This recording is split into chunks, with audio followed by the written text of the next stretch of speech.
Hello, welcome back to Dr. O's food lab. Still on the subject of Amala.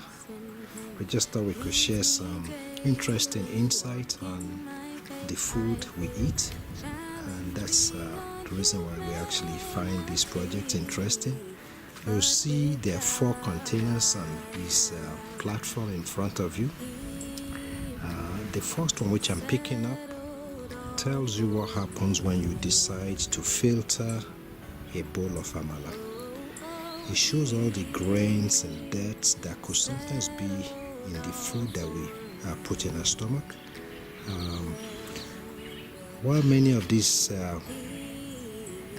fragments may not cause any harm, as it is poured and processed in hot water when we actually cook the food, they are pretty much subjects of concern, and sometimes it's better to know than not to know.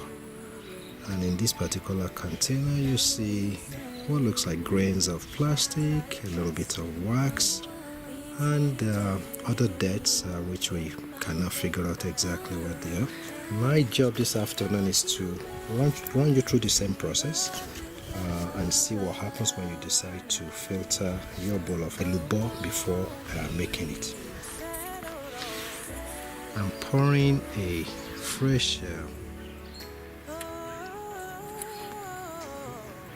bowl of Elubo into this sifter, and we'll start the same process so that you can understand why it matters to sift your Elubo before actually making it.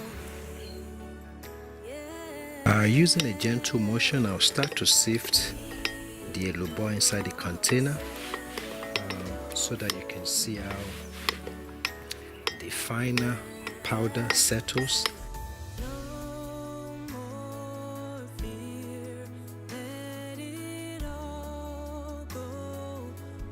But you could see that the fine powder is slowly filling up my white Pyrex bowl, and we'll go through this process until there's quite enough. In this case, I will actually run through the whole process so that we actually can see what is left at the end of the procedure. But if you look closely, you start to see the dirt settling above while I continue to sift through this Elubo powder.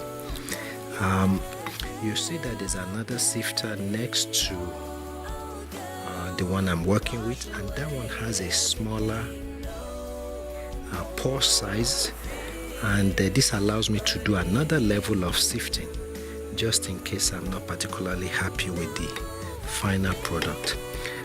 By and large, this one level sifting is enough for most in most instances, but depending on what you're making, you may decide to move on to the next level of this process.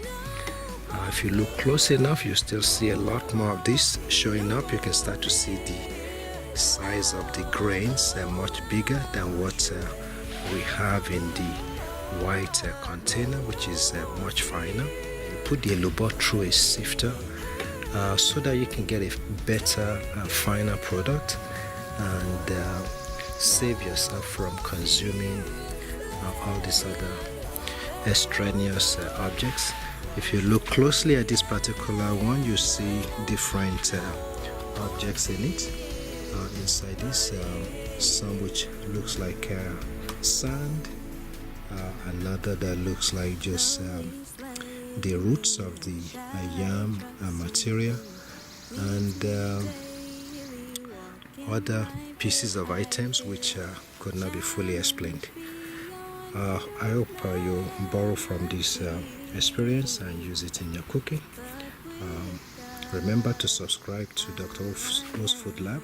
We promise to show you more items, not in this in the next video will be something totally different from Elubo or Amala, just to mix it up.